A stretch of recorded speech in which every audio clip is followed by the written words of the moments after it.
સ્ટ્રિંગનો ઉપયોગ।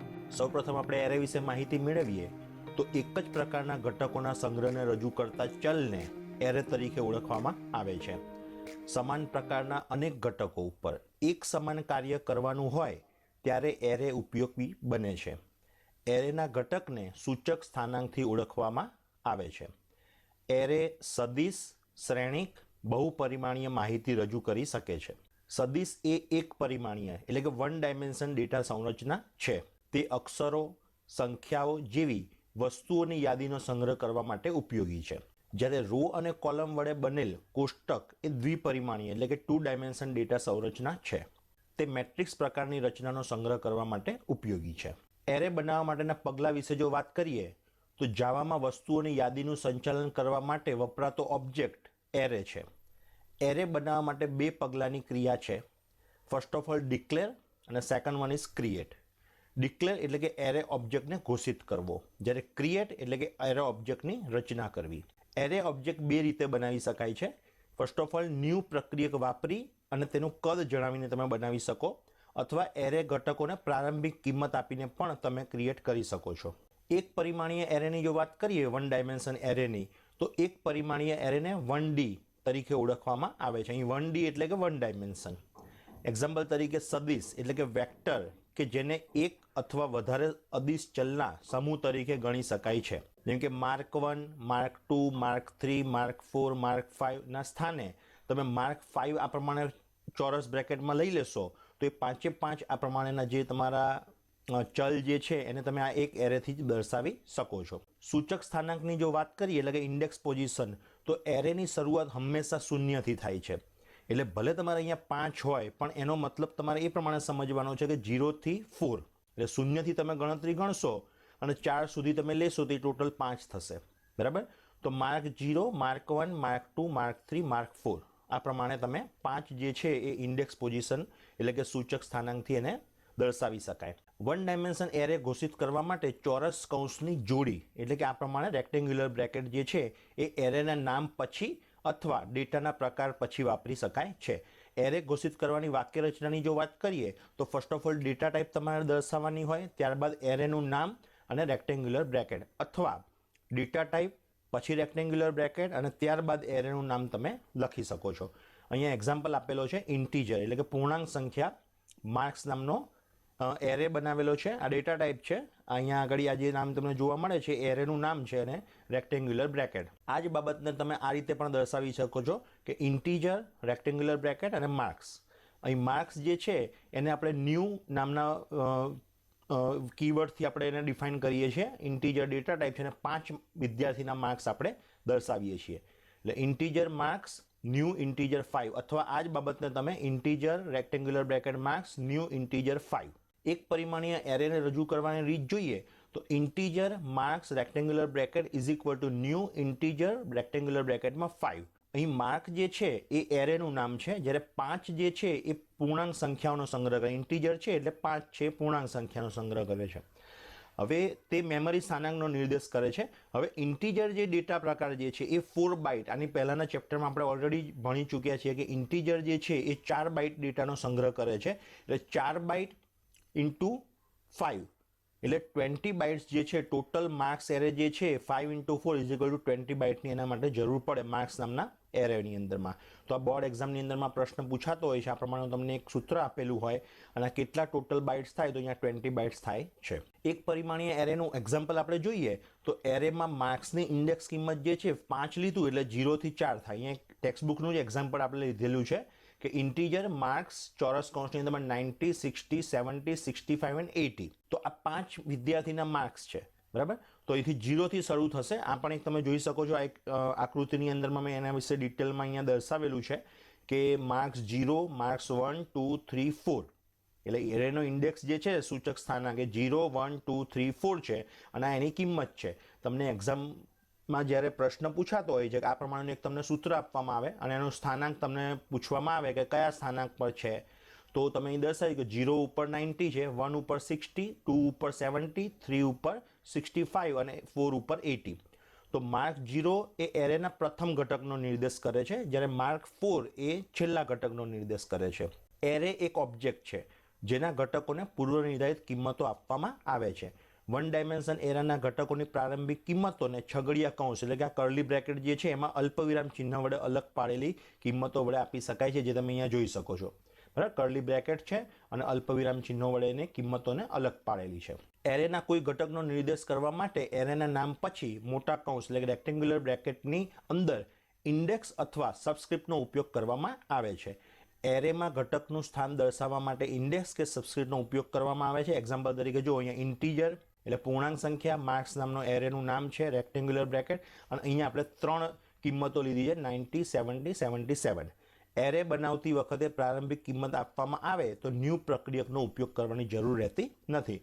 એરેનું કદ એ કૌંસની આપેલી કિંમતોની સંખ્યા જે હોય એના બરાબર હોય છે. હવે આપણે દ્વિપરિમાણીય એટલે કે 2 ડાયમેન્શન એરે વિશે વાત કરીશું. તો દ્વિપરિમાણીય એરે 2D તરીકે ઓળખાય છે. 2 ડાયમેન્શન એરે તે હાર અને સ્તંભ સ્વરૂપે કોષ્ટકીય માહિતીનો સંગ્રહ કરવા માટે વપરાય છે. જેમ કે 5 વિદ્યાર્થીઓના 3 કસોટીના ગુણ દર્શાવવા માટે 5 હાર એટલે કે 5 રો અને 3 સ્તંભ એટલે 3 કોલમ વાળી કોષ્ટકીય રચનાની જરૂર પડશે. અહીંયા તમે જુઓ છો સ્ટુડન્ટ્સ છે 1 2 3 4 5 આ પ્રમાણે, ટેસ્ટ 1, ટેસ્ટ 2 અને ટેસ્ટ 3 3 ટેસ્ટના પ્રમાણેના માર્ક્સ દર્શાવેલા છે. જાવામાં 2D એટલે કે 2 ડાયમેન્શન એરે ઘોષિત કરવા એરેનું નામ અને મોટા કૌંસની 2 જોડી, બરાબર, 2 ડાયમેન્શન છે એટલે 2 આ પ્રમાણેની રેક્ટેન્ગ્યુલર બ્રેકેટ જે અનુક્રમે પરિણામોના હાર અને સ્તંભના કદનો ઉલ્લેખ કરે છે. જેમ કે અહીંયા જો ઇન્ટીજર, માર્ક્સ નામનું આપણે અહીંયા એરેનું નામ લીધું, 2 રેક્ટેન્ગ્યુલર બ્રેકેટ લીધા ન્યૂ વ્યાખ્યાયિત કરવા માટે એરેને, ઇન્ટીજર 5 3 એટલે 5 રો અને 3 કોલમ. અહીં જોઈ શકાય છે કે 5 એ હારને દર્શાવે છે અને 3 એ સ્તંભને દર્શાવે છે. એરે 5 હાર અને 3 સ્તંભ પ્રમાણે સળંગ મેમરીમાં 5 × 3 એટલે 15 પૂર્ણાંક સંખ્યાઓ, અને ઇન્ટીજરની કિંમત જે છે એ 4 છે એટલે 15 × 4 = 60 બાઇટની જગ્યા રોકે છે. વન ડાયમેન્શનમાં જે પ્રમાણે જોયું એ જ પ્રમાણે અહીંયા છે કે ઇન્ટીજરે 4 બાઇટ મેમરી જગ્યા રોકે છે, તેથી 15 × 4 = 60 બાઇટ જગ્યા મેમરીમાં રોકે છે. જાવા સીધી રીતે બહુપરિમાણીય એરેની સુવિધા આપતું નથી. 2D એરે બનાવવા માટે એરેનો એરે બનાવવામાં આવે છે. એટલે એક એરે હોય એમાં નેસ્ટેડ એરે બનાવવામાં આવે છે. એક્ઝામ્પલ તરીકે માર્ક્સ 5/3 માં એક 5 ઘટકનો 1 ડાયમેન્શન એરે ઓબ્જેક્ટ બનાવે છે, જે દરેક ઘટક એ 3 પૂર્ણાંક સંખ્યાઓનો એક 1 ડાયમેન્શન એરે ઓબ્જેક્ટ હોય છે. જેમ કે જો ઇન્ટીજર, માર્ક્સ, ન્યૂ, ઇન્ટીજર 5/3 આ પ્રમાણેની અંદરમાં 0 0 0 1 0 2 1 0 1 1 1 2 આ પ્રમાણેનું આખું એક એરેનું જે ઘટકનું જે સ્ટ્રક્ચર હોય છે એ આ પ્રમાણે ડિફાઇન થાય છે. અહીંયા એક વસ્તુ ખાસ યાદ રાખવા જેવી છે. આ બધું જે પણ તમને મેં એક્ઝામ્પલ સાથે સમજાવ્યું છે એરે વિશેનું, તો આમાંથી બોર્ડ એક્ઝામમાં ખાસ પૂછાતું હોય છે. તો એરે એક સમાન પ્રકારના ડેટાનો સંગ્રહ છે. એરેના ઘટકોના દરેક પરિમાણ ઇન્ડેક્સને ચોરસ કૌંસમાં લખવામાં આવે છે. ઇન્ડેક્સની કિંમત 0 થી શરૂ થાય છે. એરેમાં પરિમાણનું કદ જાણવા માટે લેન્થ એટ્રીબ્યુટનો ઉપયોગ કરવામાં આવે છે. એરેને તેની પ્રારંભિક કિંમતો આપ્યા વિના ઘોષિત કરવાથી એરે ઓબ્જેક્ટ બનતો નથી. તો અત્યાર સુધી આપણે એરે વિશે જોયું. હવે નેક્સ્ટ ટોપિક આપણો જે છે એ છે સ્ટ્રિંગ.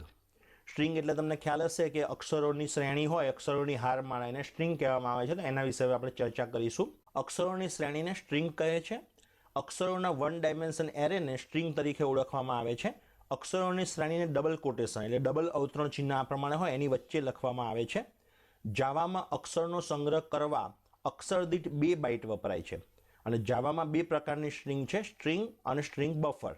લેન્થ મેથડ સ્ટ્રિંગમાં રહેલા અક્ષરોની સંખ્યા સ્ટ્રિંગની લંબાઈ નક્કી કરે છે, જ્યારે ગેટ બાઇટ મેથડ સ્ટ્રિંગને બાઇટ એરેની અંદરમાં પરિવર્તિત કરે છે. સ્ટ્રિંગ ઓબ્જેક્ટ બનાવવા માટે વપરાતા કન્સ્ટ્રક્ટરની જો વાત કરીએ તો આ એક ખૂબ જ અગત્યનો છે. બોર્ડ એક્ઝામની અંદરમાં તમે કોઈ પણ જૂના વર્ષોના પેપર જોશો તો તમને આ પ્રમાણેના પ્રશ્નો આમાંથી પૂછેલા તમને જોવા મળશે. તો આ ટેબલ જે છે ટેક્સ્ટબુકમાં પણ આપેલું છે અને અહીંયા પણ દર્શાવેલું છે. તો આ તમારે ખાસ તૈયાર કરવાનું છે કે અક્ષર વગરનો સ્ટ્રિંગ ઓબ્જેક્ટ બનાવવા માટે સ્ટ્રિંગ મેથડનો ઉપયોગ કરવામાં આવે છે ઓબ્જેક્ટનો. એરે ચલનો પ્રારંભિક કિંમત તરીકે ઉપયોગ કરીને સ્ટ્રિંગ ઓબ્જેક્ટ બનાવવા માટે સ્ટ્રિંગ કેરેક્ટર એરે, એરેના સ્ટાર્ટ સ્થાનથી લેન્થ જેટલા ઘટકોનો સ્ટ્રિંગ ઓબ્જેક્ટ બનાવવા માટે string character array, integer start, integer length. ચલ તરીકે આપેલા ઓબ્જેક્ટ જેવો સ્ટ્રિંગ ઓબ્જેક્ટ બનાવવા માટે સ્ટ્રિંગ ઓબ્જેક્ટ. ચલ તરીકે આપેલા લિટરલને નિર્દેશ કરતો સ્ટ્રિંગ ઓબ્જેક્ટ બનાવવા માટે સ્ટ્રિંગ લિટરલ. આ પ્રમાણેના જે પણ પ્રશ્ન જે છે એ મોસ્ટ આઈએમપી છે, આમાંથી પ્રશ્ન પૂછાતા જ હોય છે. સ્ટ્રિંગ ક્લાસ મેથડની જો વાત કરીએ તો સ્ટ્રિંગ ક્લાસ નીચે જણાવેલા કાર્યો માટે મેથડ પૂરી પાડે છે. એક તો બે સ્ટ્રિંગની તુલના કરવા માટે, સ્ટ્રિંગની લંબાઈ મેળવવા માટે, બે સ્ટ્રિંગને જોડવા માટે, સ્ટ્રિંગમાંથી આંશિક સ્ટ્રિંગ જે હોય એટલે કે સબ સ્ટ્રિંગ મેળવવા માટે, સ્ટ્રિંગને પરાવર્તિત કરવા માટે, સ્ટ્રિંગનું વિભાજન કરવા માટે, અક્ષર અથવા અક્ષર સમૂહને સ્ટ્રિંગમાં શોધવા માટે. સ્ટ્રિંગની તુલના કરવા માટેની જો મેથડની વાત કરીએ તો આ પણ મોસ્ટ આઈએમપી છે. આમાંથી એકાદ પ્રશ્ન પણ બોર્ડ એક્ઝામમાં પૂછાતો હોય છે. સ્ટ્રિંગ અને સ્ટ્રિંગ પ્રાચલ સરખા હોય તો ટ્રુ આવે. ક્યારે? બુલિયન ઇક્વલ સ્ટ્રિંગ સ્ટ્રિંગ હોય તો. અક્ષરોના કેસ કેપિટલ કે સ્મોલ અવગણીને તુલના કરવી હોય તો boolean equals ignore case string string. અક્ષરોના કેસ કેપિટલ કે સ્મોલ પ્રત્યે અસંવેદનશીલ રહી તુલના કરવા માટે integer compare to ignore case string str. String સમાન હોય તો શૂન્ય, મોટી હોય તો ગ્રેટર ધેન 0 અને નાની હોય તો લેસ ધેન 0. એના માટે integer compare two string str. String ક્લાસની અન્ય મેથડ વિશે જો વાત કરીએ તો અક્ષરોની સંખ્યા પરત કરવા માટે ઇન્ટીજર લેન્થ, ઇન્ડેક્સ સ્થાને આવેલા અક્ષરોને પરત કરવા માટે character index at integer index. સ્ટ્રિંગના અક્ષરોને બાઇટ એરેમાં પરત કરવા માટે બાઇટ ચોરસ કૌંસમાં ગેટ બાઇટ. સ્ટ્રિંગના અંતમાં strના અક્ષરોને ઉમેરી સ્ટ્રિંગ ઓબ્જેક્ટ પરત કરવા માટે સ્ટ્રિંગ કોન્કેટ સ્ટ્રિંગ str. સ્ટ્રિંગના અક્ષરો સ્મોલમાં પરત કરવા માટે સ્ટ્રિંગ ટુ લોઅર કેસ. સ્ટ્રિંગના અક્ષરો કેપિટલમાં પરત કરવા માટે string to upper case. Date class વિશે જો વાત કરીએ તો આ ખૂબ જ અગત્યનું છે. આમાંથી પણ પ્રશ્ન બોર્ડ એક્ઝામમાં પૂછાતો હોય છે. સિસ્ટમ સમય વડે ડેટ ઓબ્જેક્ટ બનાવવા માટે ડેટનો ઉપયોગ કરવામાં આવે છે. 1 જાન્યુઆરી 1970 થી GMT થી અત્યારથી સુધીની મિલિસેકન્ડ પરત મેળવવા માટે લોંગ ગેટ ટાઈમ. 1 જાન્યુઆરી 1970 GMT એટલે ગ્રીનવિચ મીન ટાઈમ થી આપેલ સમય વચ્ચેનો સમયગાળો મિલિસેકન્ડમાં ગણવા માટે ડેટ લોંગ એલેપ્સ ટાઈમ. તારીખ અને સ્ટ્રિંગને સ્ટ્રિંગમાં રજૂ કરવા માટે સ્ટ્રિંગ ટુ સ્ટ્રિંગ. નવી તારીખ અને સમય સેટ કરવા માટે void set time long elapse time. Calendar ક્લાસની જો વાત કરીએ તો આમાંથી પણ બોર્ડ એક્ઝામમાં ઘણા બધા પ્રશ્નો પૂછાતા હોય છે. કેલેન્ડરનું વર્ષ દર્શાવવા માટે ઈયર, કેલેન્ડરનો મહિનો દર્શાવવા માટે એક્ઝામ્પલ તરીકે જાન્યુઆરી માટે 0 આવે અને ડિસેમ્બર માટે 11 આવે તો એના માટે મંથ. કેલેન્ડરનો દિવસ દર્શાવવા માટે ડેટ, મહિનાનો દિવસ ઉપર મુજબ જ ડે ઓફ મંથ. 12 કલાક પ્રમાણે કલાક દર્શાવવા માટે અવર, 24 કલાક પ્રમાણે કલાક દર્શાવવા માટે અવર ઓફ ડે અને મિનિટ દર્શાવવા માટે મિનિટ. તો આ પ્રમાણે અહીંયા કેલેન્ડર ક્લાસ જે છે એના વિશેની માહિતી છે. ત્યારબાદ સેકન્ડ દર્શાવવા માટે સેકન્ડ, AM માટે 0 અને PM માટે 1 દર્શાવે AM PM. અઠવાડિયામાં દિવસનો ક્રમ સન્ડે હોય તો 1 અને સેટરડે હોય ત્યાં સુધીનો 7. તો એ ડે ઓફ વીક. મહિનામાં અઠવાડિયાનો ક્રમ દર્શાવવા માટે વીક ઓફ મંથ. વર્ષમાં અઠવાડિયાનો ક્રમ દર્શાવવા માટે વીક ઓફ ઈયર. વર્ષમાં દિવસનો ક્રમ એટલે કે પ્રથમ દિવસ માટે 1 એ પ્રમાણે 365 દિવસનું દર્શાવવા માટે ડે ઓફ ઈયર દર્શાવવામાં આવે છે. ડેટ ક્લાસ અને કેલેન્ડર ક્લાસ એ java.utility પેકેજમાં હોય છે. ડેટ ક્લાસ તારીખ અને સમય બંનેનો સમાવેશ કરે છે, જ્યારે કેલેન્ડર જે છે વર્ષ, માસ, તારીખ, કલાક, મિનિટ, સેકન્ડ વગેરેનો સમાવેશ કરે છે. તો વિદ્યાર્થી મિત્રો, આ પ્રસ્તુત પ્રકરણ એ ખૂબ જ મહત્વનું છે. તમે જુઓ છો કે છેલ્લા 3 પ્રકરણ વિશે જે આપણે ચર્ચા કરી છે એ 10-10 માર્કનું મહત્વ ધરાવે છે અને 3 ચેપ્ટર જે છે એ જાવા આધારિત છે. તો જાવા આધારિત આ પ્રકરણ પણ 10 માર્કનું મહત્વ ધરાવે છે અને 2 ટોપિક આની અંદરમાં આપણે ચર્ચા કરી. એરે વિશે કે જેમાં 1 ડાયમેન્શન એરે અને 2 ડાયમેન્શન એરે વિશે માહિતી મેળવી, જ્યારે એના પછી આપણે સ્ટ્રિંગ અને એના વિશેના જુદા જુદા કમાન્ડો અને મેથડ અને ક્લાસ વિશેની આપણે ચર્ચા કરી. તો વિદ્યાર્થી મિત્રો, આ ચેપ્ટર જે છે એ પણ તમે જ્યાં પણ ના ખ્યાલ આવે તમે આને એક કરતાં વધારે વખત આને રિપીટેશન્સ કરી અને વાંચજો, જેથી તમને પ્રોપર ખ્યાલ આવે અને જુદા જુદા પ્રશ્નો વિશે તમે તૈયારી કરી શકો. તો વિદ્યાર્થી મિત્રો, આ ચેપ્ટરની અંદરમાં આટલું જ છે. આપનો ખૂબ ખૂબ આભાર. ચાલો મળીશું આપણે નેક્સ્ટ ચેપ્ટરની અંદર.